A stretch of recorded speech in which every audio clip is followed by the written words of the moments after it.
चलो आज पढ़ते हैं हम यूनिट 6 दुग्ध उत्पादन। दुग्ध उत्पादन से क्या मतलब है ये बात जानेंगे। तो आप लोग कहाँ चलते हैं इस समय? हमारी जो गाय बनी हुई है, भैंस बनी हुई है, जहाँ डेयरी पालन कहते हैं, तो डेयरी पालन पर चलते हैं और दूध उत्पादन संबंधी बातों को ध्यान रखेंगे। तो दूध उत्पादन संबंधी क्या बातें ध्यान रखना है वो सुनना है। तो सबसे पहले कहाँ चल रहे हैं? दूध निकालने पशुओं पर, है ना। कहाँ निकालने चल रहे हैं? दूध निकालने चल रहे हैं डेयरी पर। कुछ बर्तन ले लिए, नौकर ले लिए, है ना। शाम का 6 बजे का टाइम हो गया, दूध निकालना है, तो सब लोग अपन डेयरी पे पहुंचते हैं। लोग दूध लेने भी जाते हैं, तो सही टाइम फिक्स रहता है, तो दूध भी निकालने वाले पहुंचते हैं, दूध लेने वाले भी पहुंचते हैं, है ना, और हम मालिक भी पहुंचता है। तो सब डेयरी पे क्या होना चाहिए पहले? तो सबसे पहले बात हमें क्या ध्यान देना है कि दूध जो निकाला जाएगा वो किस विधि के माध्यम से निकाला जाएगा, किस विधि से निकाला जाएगा। तो इसमें जो MPPAD का जो सिलेबस दिया हुआ है, क्या दिया है? जो सिलेबस दिया है वो ये दिया है, नंबर 1 दोहन की विधियां, यानी जो मिल्क निकाला जाएगा, जो ग्वाला आया है, वह दूध किस विधि से निकाले। ऐसी विधि का प्रयोग करें जो साइंटिफिक हो, है ना, तो पशुओं के लिए भी अच्छा है, हमारे लिए भी अच्छा। दूसरी बात करेंगे स्वच्छ दूध उत्पादन। स्वच्छ दूध उत्पादन का मतलब है किसी प्रकार के दूध में गंदगी ना हो, इससे संबंधित बातों को भी ध्यान में रखना है। तीसरी बात कही है यहाँ पर दूध के गुण या मात्रा को प्रभावित करने वाले, यानी जो पशु हैं, क्या है, जो पशु हैं, एनिमल्स हैं, गाय भैंस हैं, उनकी दूध का क्वालिटी के बारे में भी बात करेंगे और उनकी मात्रा कब घट सकती है, कब बढ़ सकती है, इस बात को भी ध्यान देना है ना। तो इस यूनिट्स में 3 चीजों का विशेष ध्यान देना है। नंबर 1 दूध दोहने की विधियां, किन विधियों का प्रयोग करना चाहिए, कौन सी विधि अच्छी है। स्वच्छ दूध कैसे प्राप्त किया जा सकता है, इनसे संबंधित बात करेंगे। दूसरा दूध के गुण और मात्रा को प्रभावित करने वाले, दूध कब ज्यादा हो जाए, कब कम हो जाए, इन संबंधी भी ध्यान रखना है। तो पशुओं को मेंटेन भी करना है। तो सबसे पहले हमारे सामने आती है ना, पहली बात दूध दोहन की विधियां, तो है ना, कौन सी? मिल्क, है नहीं क्या, मिल्क या दूध निकालने की विधियां, मिल्किंग की मेथड्स कौन कौन सी हैं। नंबर 1 नकलिंग, है ना, कौन सी है? नकलिंग, अंगूठा विधि। अंगूठा विधि कैसी होती है वो मैं आपको बताता हूँ, है ना। जैसे कि आप देख रहे हैं कि एक तो चित्र में बताऊंगा ही, फिर भी अपन लोग पहले ये देख लेते हैं कि मान लो हमने क्या है, टीट है यानी खाना है, और थन को हम लोग अंगूठा विधि में क्या करते हैं, थन को ऐसे 2 उंगलियों के बीच में ले लिया और इधर में अंगूठे को यहाँ से दबा लिया, दिखाई दे रहा ना। तो अंगूठा मेरा थन को दबाता है और ऐसे और खींचते हैं नीचे को। तो हमारे यहाँ खींचने से क्या होगा, एक तो थनों पर नीचे को दबाव पड़ेगा और एक हमारे स्थन से इसमें क्या बन जाएगा, गठान बन जाएगी। तो हमारे यहाँ भी गठान बनेगी और थन में भी गठान बन सकती है, इसलिए ये क्या है, हानिकारक विधि है ना। तो इस विधि का प्रयोग किया, ये कौन सी है? नकलिंग। दूसरी है चुटकी विधि या स्ट्रिपिंग मेथड्स बोलते हैं। अगली विधि है पूर्ण हस्तन दोहन विधि, ये वैज्ञानिक विधि, अच्छी विधि है, और ये है स्ट्रिपिंग चुटकी विधि। चुटकी विधि बोले तो इस तरह से, है ना, ये छोटे तनों के लिए। बाकी सारी बातें आने वाली हैं, कोई चिंता ना करें। तो यहाँ से हम बात करें हमारे देश में, देहातों में छोटे पशुपालक। छोटे पशुपालक का मतलब है इसमें 1, 2, 3, 4 बस ये बड़े स्तर पर 100, 125 गाय ना हो, यानी कम स्तर पर। तो किसान लोग गाँव में तो अक्सर यही करते हैं, क्या करते हैं, अपने अतिरिक्त आय के लिए पशु पालते हैं ना। कुछ लोग डेयरी स्पेशली पालते हैं, लेकिन तो इसमें क्या करते हैं, वो किस विधि से दूध निकालते हैं? तरदोहन। तरदोहन को वेटेड बोल सकते हैं, गीली विधि, भीगी विधि, अर्थात थनों को गीला करके और धोते हैं, जिससे थन चिकने बने रहते हैं, ठीक है।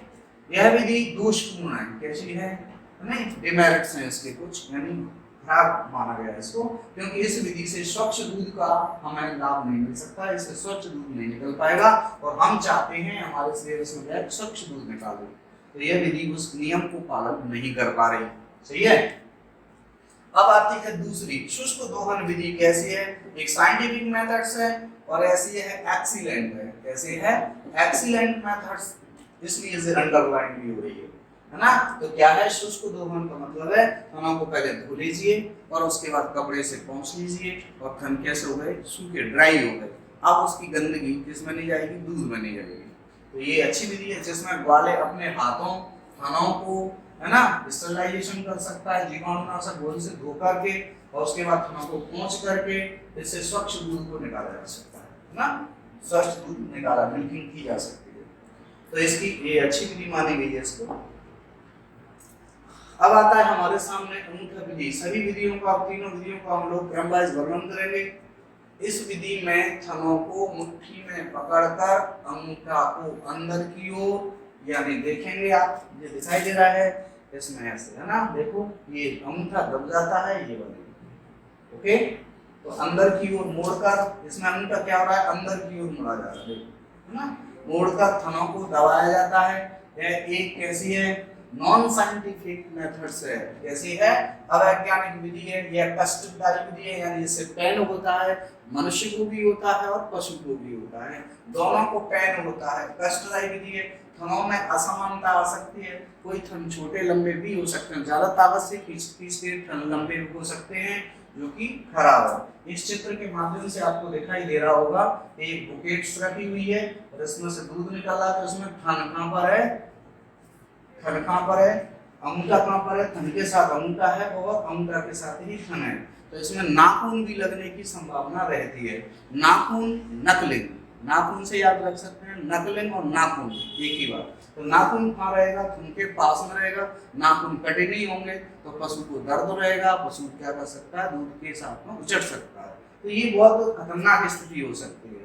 तो ये अंगूठा विधि को वैज्ञानिक विधि नहीं माना गया है। इसमें क्या दोष रहेगा कि मनुष्य और थन दोनों में ही, यानी ग्वाला और पशु में दोनों में ही गठान बनने की, या ठाठ बोलते हैं इसको, कॉर्म्स बोलते हैं, वो बन सकता है। अब आती है हमारे सामने चुटकी विधि, यानी स्ट्रिपिंग मेथड्स है। इस विधि का प्रयोग कब करेंगे, छोटे थनों पर। ये मेन बात है, याद रखना है इसमें। कब करेंगे, जब हम अंगूठा विधि लगाना चाहते हैं, पूर्ण पिस्टल लगाते हैं, लेकिन थन कितना इतना बड़ा कैसे लगेगा भाई, इतनी आई नहीं। तो छोटी में तो हम लोग एक ही काम कर सकते हैं, है ना। तो छोटी विधि, या अंतिम दूध को निकालते समय, जब थनों में ज्यादा दूध है ही नहीं, कितने का रहेगा, थोड़ा सा इतना हिस्से का रहेगा, हम इधर दबा रहे हैं तो इधर से निकलेगा, दूध निकलेगा नहीं निकलेगा। तो ऐसी कंडीशन में हमें एक विधि का प्रयोग करना ही पड़ेगा, है ना। तो ये आपको दिखाई दे रहा है, देखो ये चुटकी से निकाल रहे हैं,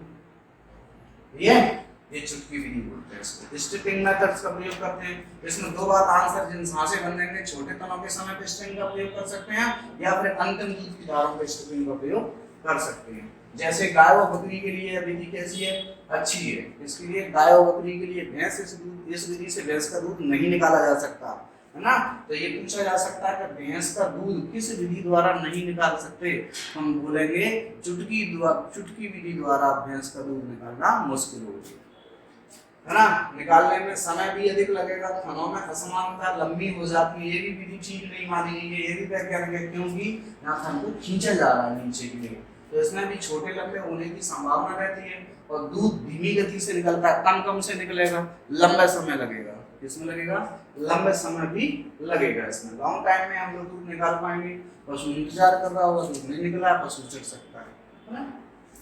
तो दो विधि हमारे सामने आ गई थी इमेज के, बढ़िया शानदार समझ में आ गया। तीसरी विधि है पूर्ण हस्तन या मुट्ठी बांधकर दूध निकालना।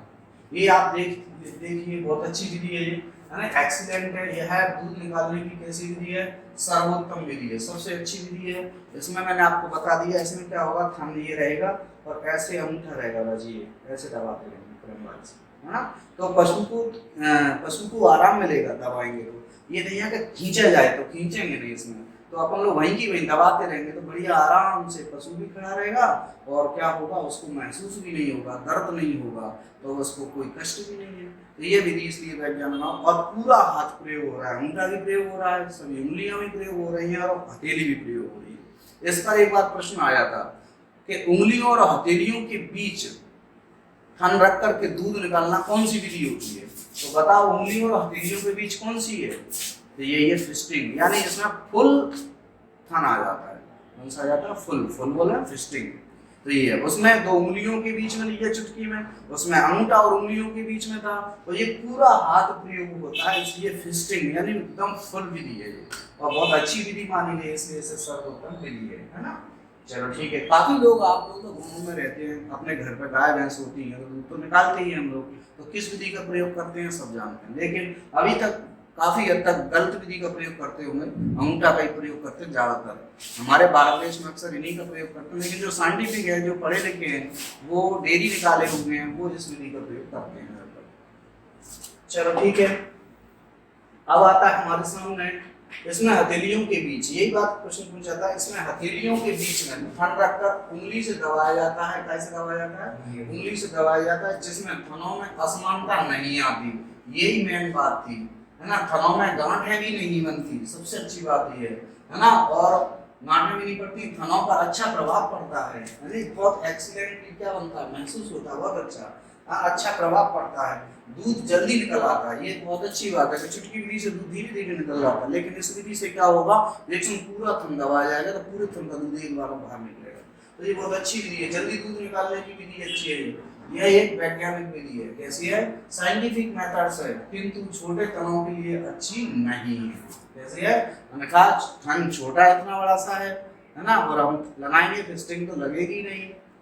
ठीक है। अब आती है मशीन द्वारा कम समय में अधिक दूध। मशीन के द्वारा भी तीन विधियों के अतिरिक्त चौथी विधि हमारे पास है मशीन, है ना। ये तीनों विधि किसकी थी? हाथ की थी।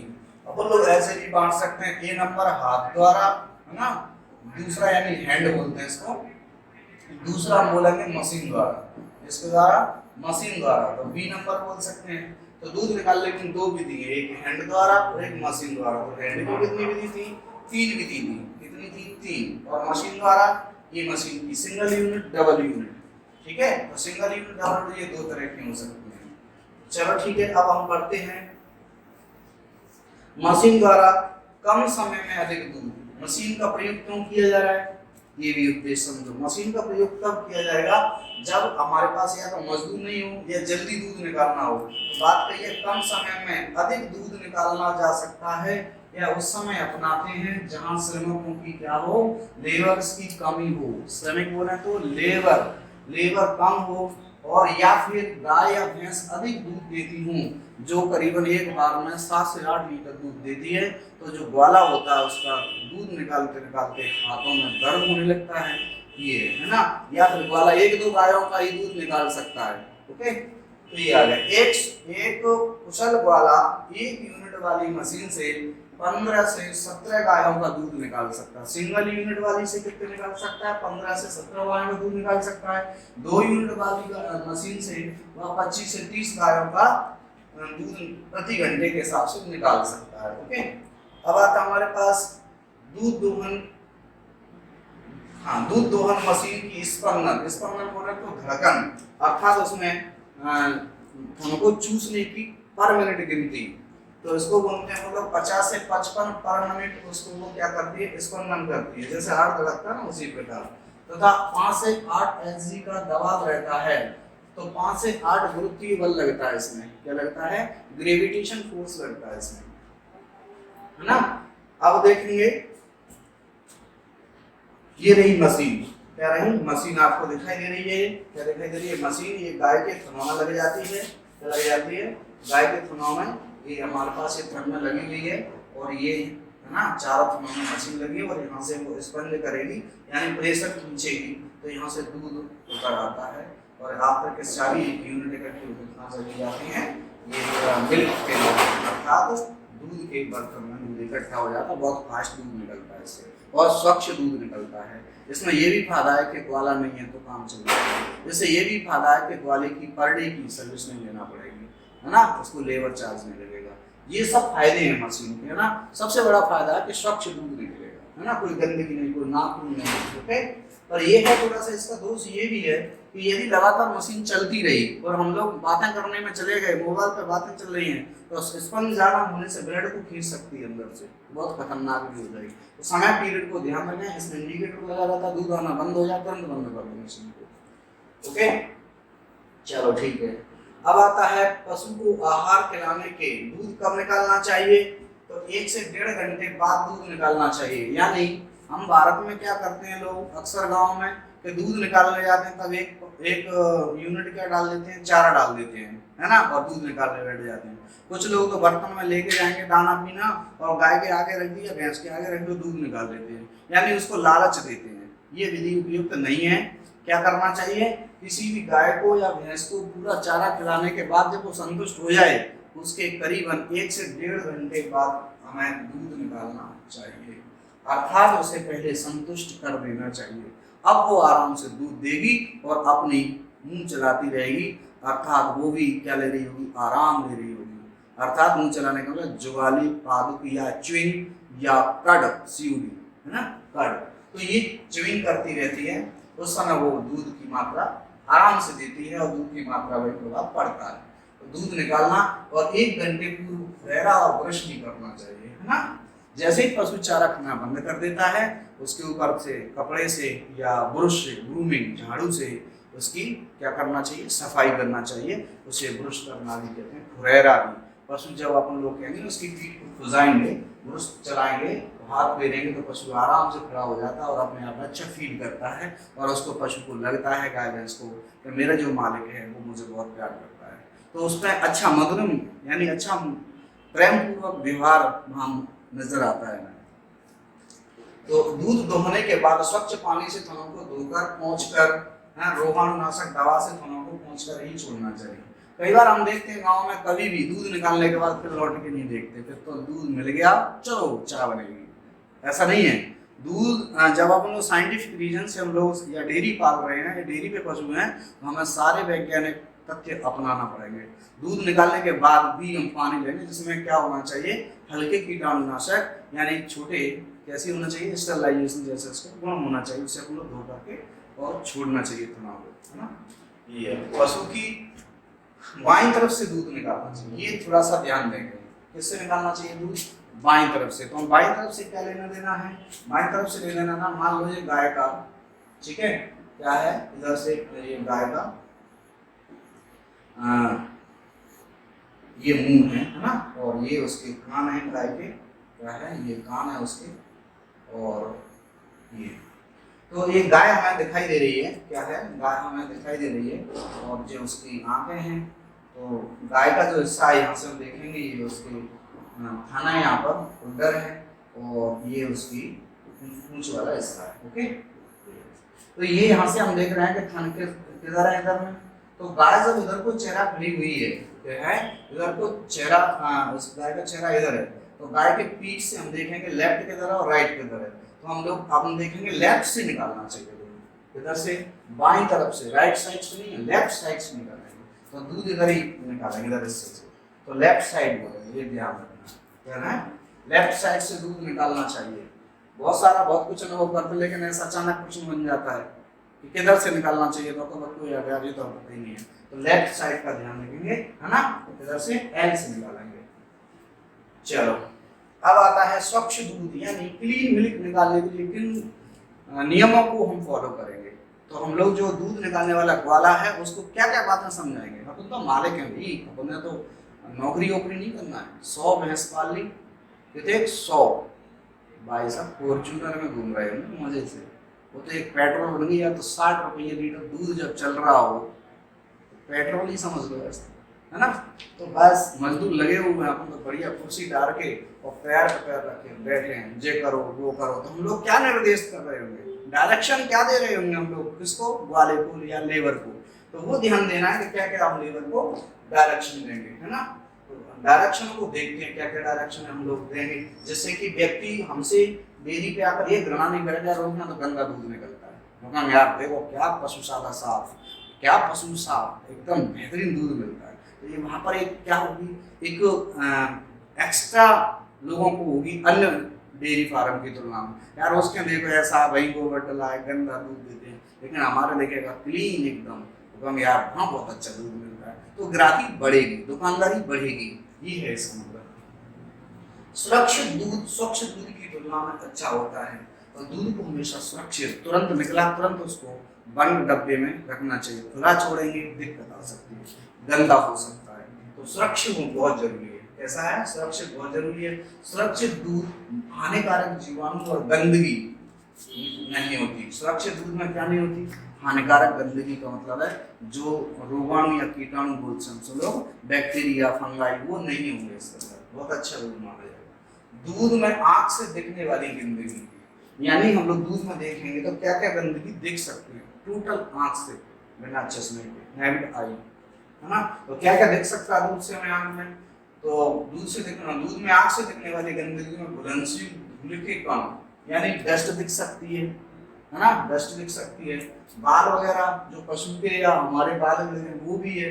दूसरा और भी कचरा गिर गया हो, जो चारा वारा है ना उसका स्ट्रॉ वगैरह जो गिर गया दूध में, तो वो हमें आँख से दिख सकती है, लेकिन बैक्टीरिया नहीं दिखेगा। ओके, तो ये आ गया हमारे पास। यानी कि अंदर से आने वाली गंदगी कौन सी थी? ये सब बाहरी गंदगी थी, है ना, कैसी थी? बाहर की गंदगी थी। तो अंदर के आयन के अंदर यानी थनों से, पीठ से भी, अंदर से भी गंदगी आती है, वो कौन सी है? थनों के अंदर बैक्टीरिया आ जाते हैं। क्या आ जाते हैं?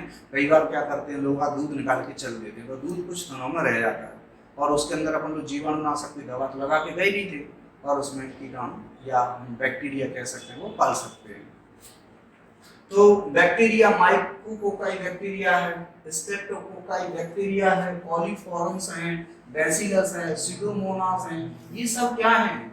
बैक्टीरिया, फंगस वगैरह, ये हमारे दूध के अंदर से ही निकलते हैं, तो हम लोग इनका ध्यान रखें। तो बाहरी वाली और अंदर वाली। ये प्रश्न आ जाता है कि पशु के द्वारा ही दूध सबसे ज्यादा गंदा किया जा रहा है, क्योंकि ये माइक्रोस्ट्रेप्ट और कोलीफॉर्म जीवाणु कहाँ से निकल रहे हैं? थनों से ही निकल रहे हैं। ठीक है, अब आता है कच्चे ताजे दूध। कच्चे का मतलब होता है बिना बॉईल किया हुआ, नॉन बॉईल किया हुआ, बॉईल नहीं किया है। ताजे दूध में प्रति ml यानी 1 ml दूध के अंदर, 1 ml कितना होता है? थोड़ा सा। 1 ml दूध में बैक्टीरिया की संख्या कितनी होती है? बैक्टीरिया की संख्या 2 लाख, कितने हो? 2 लाख से कम है, लेस देन, है ना, तो कम है तो दूध बहुत अच्छा है। कैसा है? तो दूध बहुत अच्छा कहलाएगा। ठीक है, उबालने पर तो जीवाणु मर जाएंगे, तो हम गिन नहीं पाएंगे, मलाई के रूप में ऊपर आ जाते हैं सारे बैक्टीरिया। तो यहाँ हम बात कर रहे हैं कि जीवाणुओं की संख्या यानी बैक्टीरिया की संख्या 2 लाख से कम है तो दूध अच्छा माना जाएगा।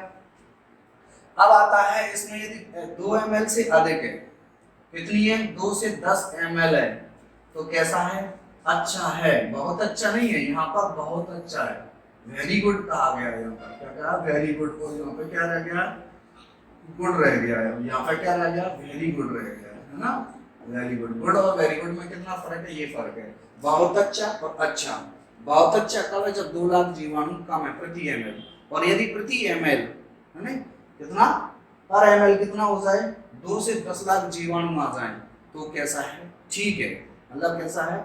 गुड है। अब 15 लाख से भी ऊपर जा सकते हैं, 50 लाख से भी ऊपर जा सकते हैं, तो क्या क्या हो सकता है?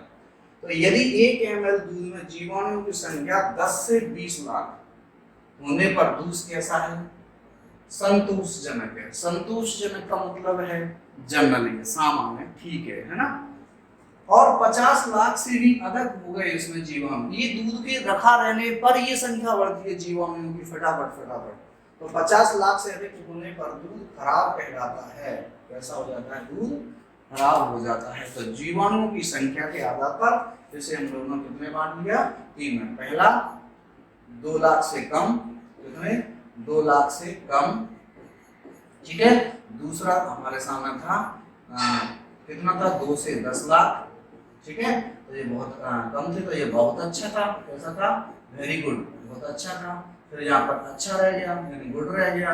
उसके बाद 2 से लेकर 10 से लेकर के 20 लाख, 10 से 20 लाख, तो कैसा हो गया? सामान्य, जनरली आ गया, सामान्य कह सकते हैं। तीसरा नंबर, चौथा नंबर हमारे सामने हो गया, तो 50 लाख से अधिक हो गए तो वो कैसा माना जाएगा? खराब, है ना, ठीक है, कैसा माना जाएगा? खराब। ये आ गया, चलो ठीक है। अब आता है कि दूध को ये दूषित करता कौन है? दूध में गंदगी कहाँ कहाँ से आ सकती है वो समझो। दूध को दूषित करने वाले कारकों में पशु ही प्रमुख है।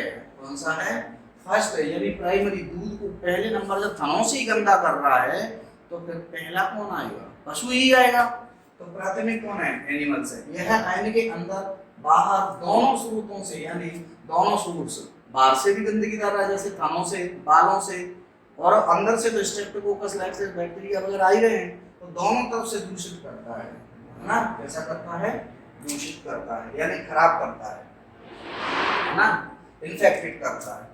बीमार पशु का दूध कभी उपयोग में नहीं लाना चाहिए, है ना। क्या करना चाहिए? बीमार पशु का दूध उपयोग में नहीं लाना चाहिए। अनेक बीमारियां, टीबी, क्षय, पेचिश, हैजा, टाइफाइड, ये बीमारियां दूध या पशु के माध्यम से मनुष्य में भी फैल सकती हैं, मनुष्य को भी लग सकती है। दूध को दूषित करने वाले बाहरी कारकों में बाहरी कारक मतलब जो एक्सटर्नल है, पशु के अंदर को छोड़ करके।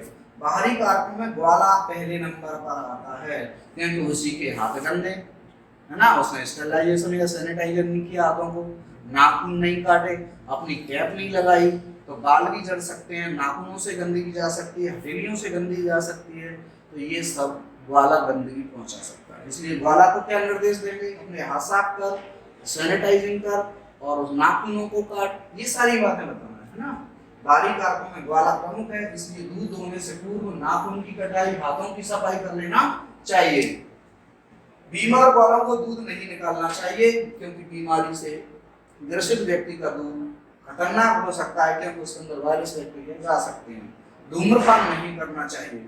धूम्रपान करने से मतलब है कि लोग क्या कर रहे हैं कि दूध निकाल रहे हैं, मुंह में पाउच भरी हुई है,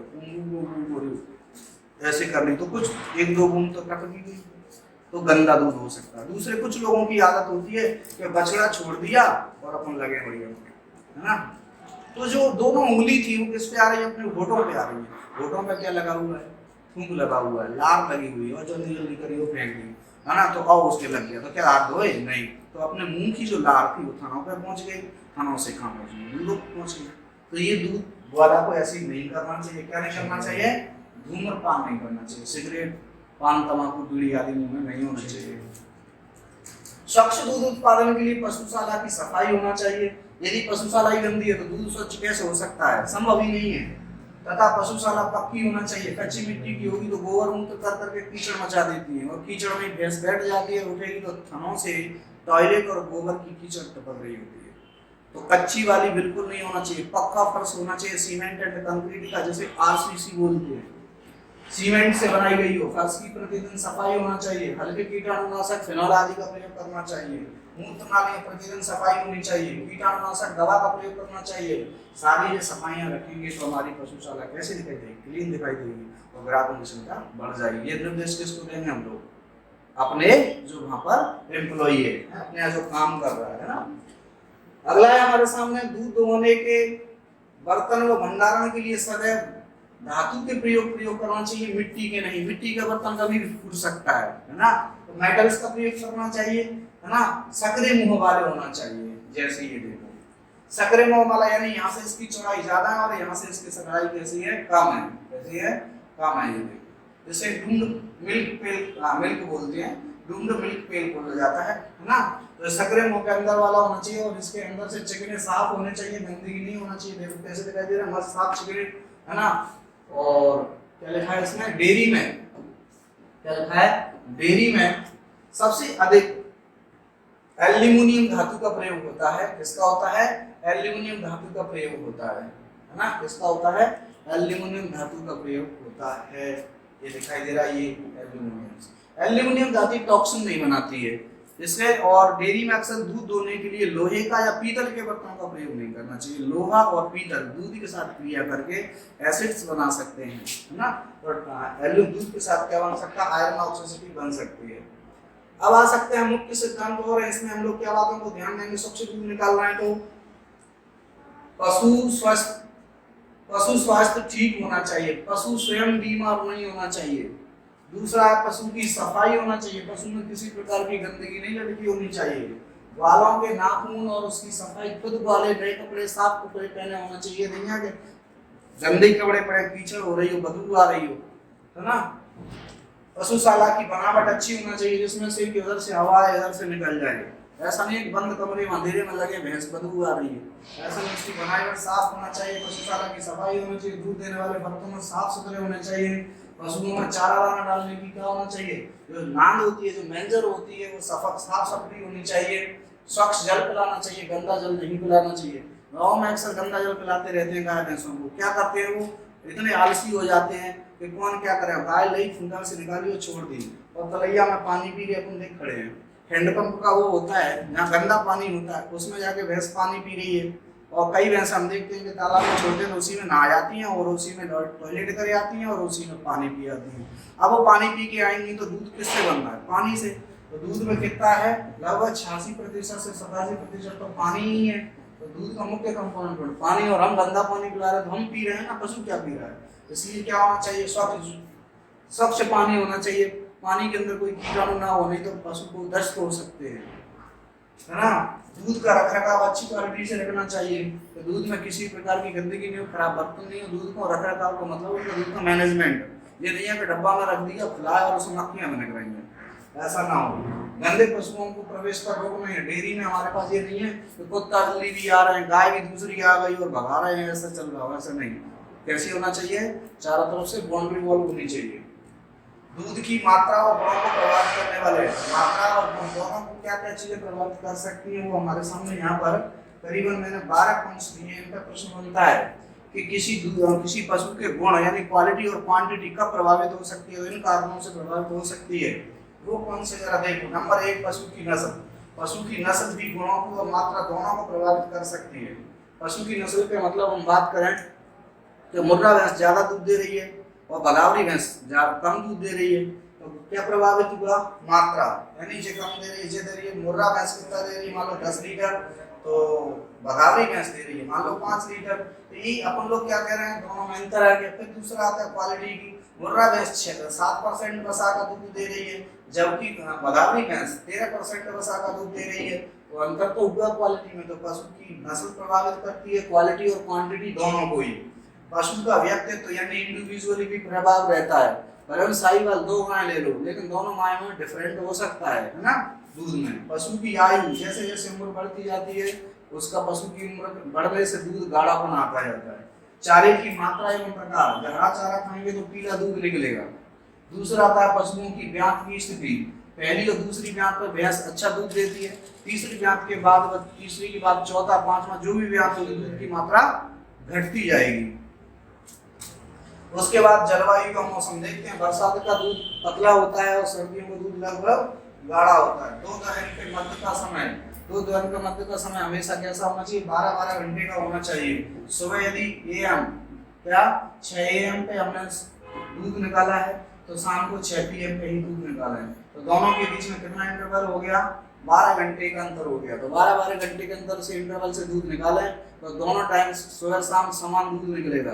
यदि घंटों के अंदर हम इधर कम कर रहे हैं, एक तरफ हम 12 की जगह 14 घंटे करते हैं, एक की जगह हम लोग 12 की जगह 10 घंटे कर रहे हैं, तो 14 घंटे में दूध ज्यादा निकलेगा, 10 घंटे में कम निकलेगा। तो सुबह ज्यादा दे दी तो शाम कम हो जाएगा, ये फर्क पड़ सकता है। इसलिए क्या होना चाहिए, हमेशा समान होना चाहिए। दोनों के बीच का मध्य का समय कैसा होना चाहिए, एक समान होना चाहिए। दूध देने वाले की योग्यता वाला कैसा होना चाहिए, फास्ट दूध निकालने वाला हो। 7 मिनट से यदि वो लेट ले जाता है तो दूध धीरे धीरे पशु कम कर देगा, है ना। पशु का स्वस्थ पशु अच्छा दूध देगा, अच्छी क्वालिटी का दूध होगा। दूसरा, दूध धोने का ढंग, कौन सी विधि का प्रयोग किया जा रहा है, तो फिस्टिंग विधि का प्रयोग है। तो दूध धोने का ढंग भी क्या कर सकता है, प्रभावित कर सकता है। गर्भावधि का प्रभाव, यदि कोई गाय गर्भित है वो एक गाय गर्भित नहीं है, तो दोनों के दूधों में फर्क हो सकता है। दूसरा, दवाओं का प्रभाव, दवाओं का सेवन कर रहे हैं, किसी गाय को लगातार अपन लोग ऑक्सीटोसिन हार्मोन का या भैंस को लगातार इंजेक्शन देकर दूध धो रहे हैं, तो दूध में क्या आ सकती है, उसकी गुणों में अंतर आ सकता है, क्वांटिटी में भी अंतर आ सकता है। ठीक है, इस प्रकार से हमारे सामने कितने हुए, 12 हमारे सामने ऐसे हैं जिनसे 12 पॉइंट से ऐसे हैं जिनसे दूध की क्वालिटी और क्वांटिटी दोनों ही क्या होती है, इफेक्टेड होती है। तो अब इफेक्टेड किससे नहीं होती वो सुन लेते हैं। ये प्रश्न नेगेटिव में ध्यान देना। नंबर 1, रंग यानी कलर। गाय का कोई सा भी कलर हो, सींगों का कोई सा भी कलर हो, उससे कोई फर्क नहीं पड़ेगा। नंबर 2, हाइट, है ना, हाइट से भी कोई प्रभाव नहीं पड़ता है। एक तो गाय का रंग या भैंस का रंग, दूसरा हाइट से भी इसका कोई प्रभाव नहीं पड़ता।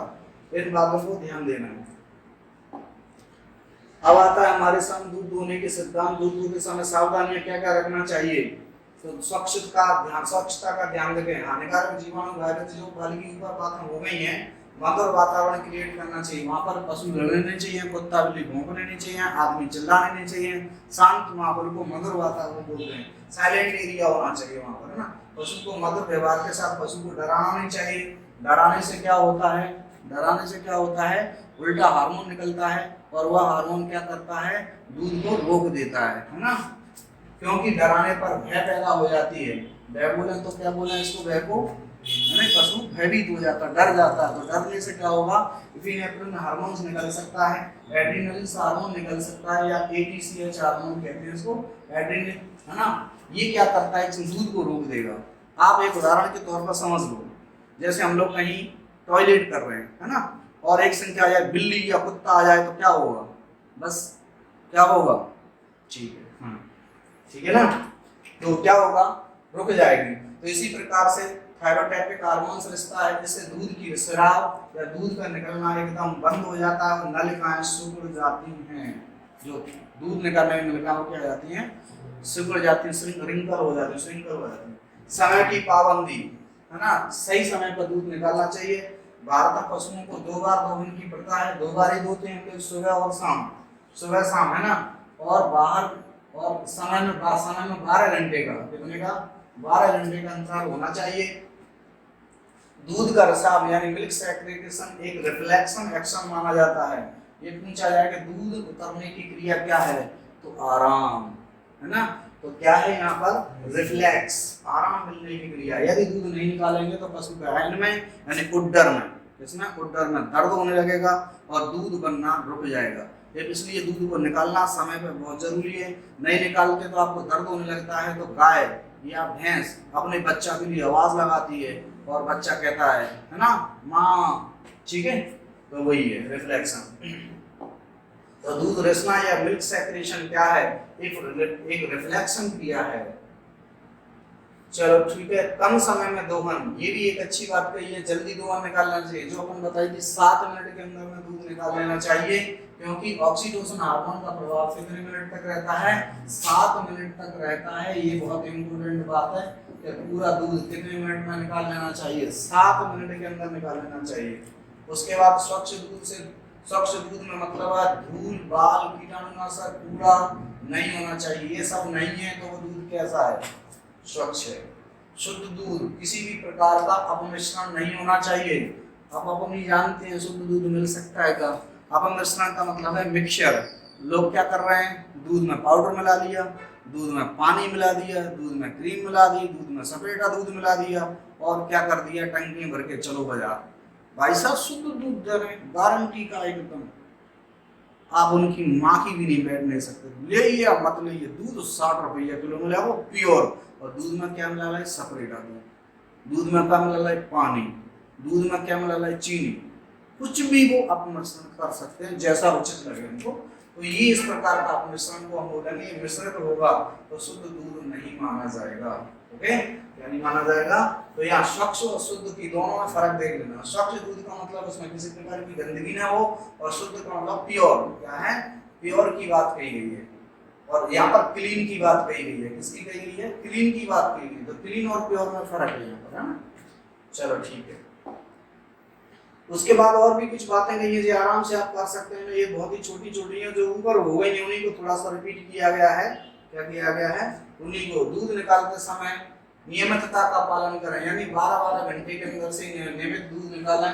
दूसरा, तम्बाकू वाइन को धोकर और भली प्रकार से पोंछकर ही क्या करना चाहिए, दूध निकालना चाहिए। तम्बाकू पहली धारा अलग बर्तन में निकालना चाहिए।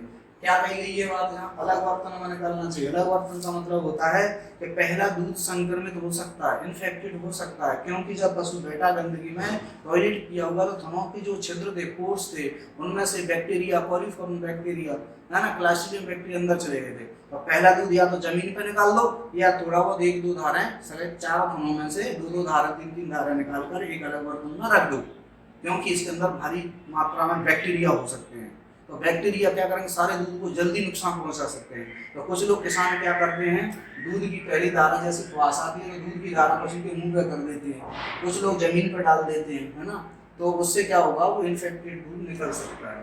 तो क्या करना चाहिए ना, अलग बर्तन में निकालना चाहिए। तो अलग बर्तन में निकाल करके पशु को पिला सकते हैं। दूध विषैला या दूषित हो सकता है। ग्वाले के नाखून कटे होना चाहिए, पूर्ण स्तन विधि का प्रयोग करना चाहिए। ये सब चीज जान चुके हम लोग। दूध में पानी, सपरेट अन्य पदार्थों को मिलाना अपमिश्रण कहलाता है, ये नहीं होना चाहिए। अलग अलग पशुओं के दूध का संगठन अलग अलग होता है। मतलब मेरे यहाँ भी साहिवाल गाय है, लेकिन आपके यहाँ भी साहिवाल गाय है। दोनों के दूध को यदि अपन लोग लेबोरेटरी में चेक कराएंगे तो छोटा मोटा अंतर मिलता जाएगा। तो व्यक्तिगत बोलते हैं इसको। जो पशु नस्ल अधिक दूध देती है किंतु उनके दूध में वसा प्रतिशत कम होती है, जो जितना दूध देगी, जैसे हॉलिस्ट फ्रीजियन दूध ज्यादा दे रही है लेकिन वसा परसेंट घट गई है, तो जो ज्यादा दूध देगा उसका वसा परसेंट घट जाएगा। जैसे कि हम बराबरी दूध कम दे रही है लेकिन वसा ज्यादा दे रही है, मुर्रा भैंस दूध ज्यादा दे रही है लेकिन वसा कम दे रही है। अब आता है पशु 7 वर्ष तक दूध देता है, नहीं 7 वर्ष बाद दूध कम कर देता है, किंतु वसा प्रतिशत कैसे होने लगती है, अधिक होने लगती है, क्योंकि उसकी ब्लड में गाढ़ा होने लगता है और दूध का ब्लड से ही बनता है। दूसरा, ब्यात की दूसरी अवस्था पशु सर्वाधिक दूध देता है, ये ध्यान में पहली ब्यात में भैंस कम दूध देती है, दूसरी ब्यात में ज्यादा देती है और तीसरी और चौथी से धीरे धीरे दूध को कम होती जाती है। इसलिए दूसरी ब्यात की कीमत या पहली ब्यात की कीमत पशु की ज्यादा मिलती है या लगती है। पशु गाय से निकलने वाला प्रथम दूध वसा प्रतिशत कम होती है, तो पहला दूध जो निकलता है उसमें बैक्टीरिया की संख्या तो ज्यादा होगी, जो पहली धारा दूध जमीन में निकाल रहे थे उसमें बैक्टीरिया की संख्या ज्यादा होगी और दूध में फैट कम होगी, क्योंकि जो दूध भरता है तो फैट ऊपर पहुंच जाती है, तो अंतिम धाराओं में ज्यादा वसा निकलेगी, पहले वाले में बैक्टीरिया ज्यादा निकलेंगे। ठीक है, तो क्या कहिए, दूध में वसा प्रतिशत कम, किंतु अंतिम दूध में वसा प्रतिशत कैसी होगी, अधिक होगी। प्रथम दूध में जीवाणुओं की संख्या कैसी होगी, अधिक होगी, किंतु अंतिम दूध में जीवाणुओं की संख्या कम होगी, इसका उल्टा हो गया है। ओके, अब आती है गाय के अगले 2 तथा भैंस के पिछले 2 थनों में सबसे अधिक दूध निकलता है। देखो, गाय के अगले थन 2 है ना, और भैंस के पिछले 2, इनसे दूध ज्यादा निकलता है, ये बातें कही गई है। उसके बाद अगली यूनिट 7 आएगी, जिसमें दूध के उत्पाद और दूधों का समेटना आएगा, जो मैंने आज आपको बताया, अच्छे से याद कर लेना, नोट डाउन कर लेना, है ना।